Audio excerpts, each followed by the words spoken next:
2022 à la Chambre basse du Parlement. À cette occasion, le gouvernement, par les biais de la ministre d'État, ministre de la Justice et garde des Sceaux, a sollicité son habilitation pour une durée de 3 mois durant ces moments des vacances parlementaires. Images et commentaires.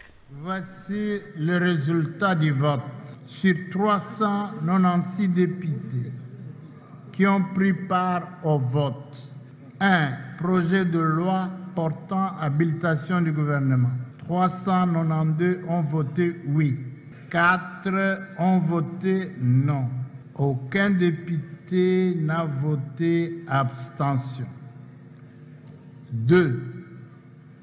Proposition de loi modifiant et complétant la loi numéro 10/014 du 31 décembre 2010 relative à l'aviation civile.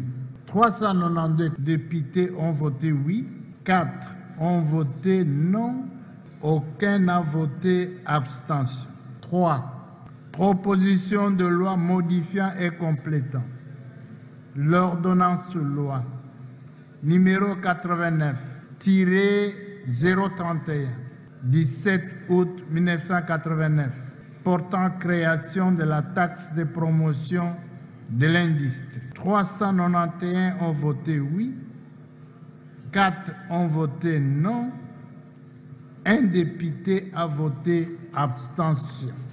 En conséquence, l'Assemblée nationale adopte, primo, la loi modifiant et complétant la loi numéro 10/014 du 31 décembre 2010 relative à l'aviation civile et la loi modifiant et complétant l'ordonnance loi numéro 89-031 du 7 août 1989 portant création de la taxe de promotion de l'industrie.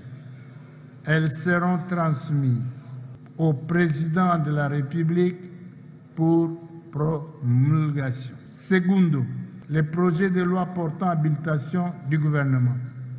Il sera transmis quant à lui au Sénat pour examen en seconde lecture. Ce jeudi 15 décembre 2022, le président de l'Assemblée nationale, Christophe Mbosso, a reçu en audience les élus de Kinshasa. Au cœur des discussions, les dégâts causés par la pluie qui a arrosé Kinshasa la nuit du lundi à mardi. Suivez. Nous venons d'être reçus par le président de l'Assemblée nationale, l'honorable président Mbosso, pour échanger autour des questions de l'heure. Comme vous le savez, nous sommes élus nationaux de la ville de Kinshasa.